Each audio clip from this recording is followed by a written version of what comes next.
Aujourd'hui, présentation du dernier système de refroidissement liquide de la marque Alphacool. C'est un peu une petite excuse parce que le kit vient enfin d'être annoncé officiellement au CES 2019. C'est un kit dont on parle déjà depuis plusieurs mois. On l'avait déjà vu au Computex 2018. On annonçait une arrivée assez rapide. Finalement, finalement le kit ne débarque que maintenant. Donc on a la chance de pouvoir avoir reçu un exemplaire très rapidement et donc vous présenter aujourd'hui le nouveau kit de chez Alphacool, l'Ice Bar Extreme en Black Edition. Alors je ne sais pas pourquoi Alphacool a précisé que c'était entre guillemets la Black Edition. Je ne sais pas s'ils ont prévu de sortir une autre version. En tout cas la seule que je connaisse à l'heure actuelle c'est celle-ci.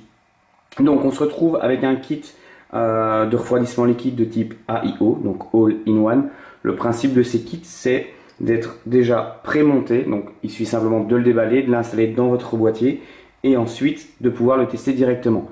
Donc pas besoin de vous occuper du remplissage du circuit, d'assembler les tuyaux, tout est déjà prêt. Alors l'autre gros avantage de ce kit c'est que Alphacool a fait le choix d'utiliser des composants vraiment déjà du domaine du water cooling. Donc on va pas se retrouver avec un système où le water block fait office de pompe et de réservoir. Non, là chaque élément est bien indépendant. Donc on peut voir qu'ils ont fait appel à Be Quiet pour les ventilateurs. On a une pompe de chez Alphacool, on a un water block de chez Alphacool, donc on a vraiment deux éléments à part et pas une combinaison des deux. Vous verrez que le réservoir est lui aussi un réservoir indépendant. Et alors on a un système de connectique rapide donc au niveau des tuyaux, ce qui va permettre de faire évoluer le kit dans le futur ou simplement directement de modifier le kit. Alors maintenant on va un peu regarder ce qui se trouve à l'intérieur de cette boîte. Alors comme on peut le voir, la boîte est assez imposante. Sur les autres faces on va retrouver un petit peu les informations qui étaient sur la face dont je viens de vous parler. J'ai pas parlé des sockets, je pense vraiment que le kit est compatible avec tous les sockets. Il me semble avoir lu sur internet que la fixation pour le socket AMD TR4 se trouvait à l'intérieur, donc ça ce sera l'occasion de jeter aussi un coup d'œil. Alors au niveau de l'intérieur, c'est plutôt bien protégé par les différents mousses. Alors on va retrouver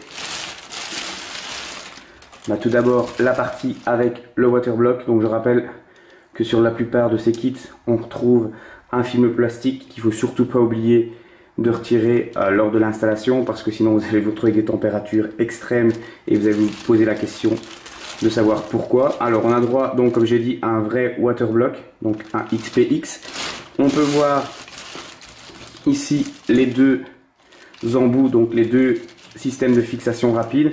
L'avantage c'est qu'on va pouvoir les retirer si on veut rajouter une nouvelle boucle, donc par exemple pour refroidir une carte graphique.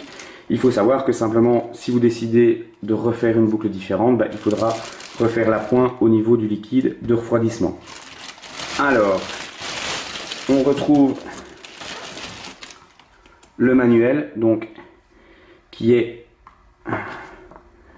en allemand, anglais et français, donc la dernière partie française. Donc on va se retrouver voilà avec les différentes informations sur l'installation du water block et du kit. Alors on se retrouve avec tout ce qui va être visserie et tous les différents sockets. Donc on peut voir déjà, on peut imaginer les sockets Intel et les sockets AMD. Alors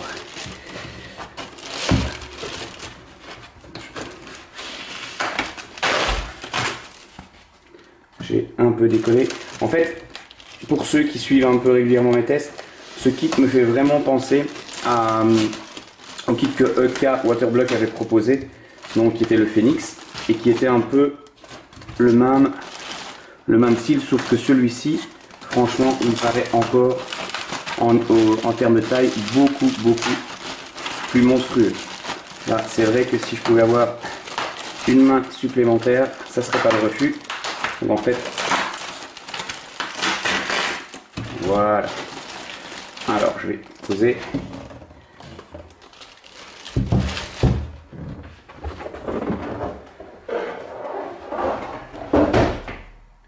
Donc je vais retirer tout ce qui est, voilà, tout ce qui est mousse.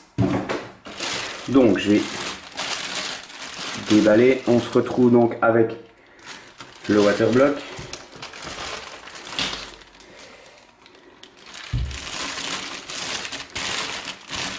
kit, mais je pense que... Ouais, non, il est pré-collé. Donc je vais devoir y aller.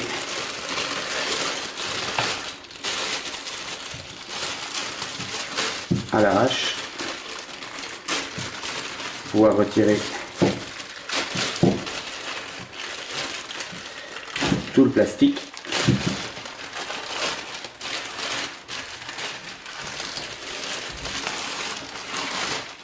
Voilà. Donc, on va se retrouver avec un système de refroidissement, donc avec le radiateur qui est installé dans une sorte de boîtier. Donc,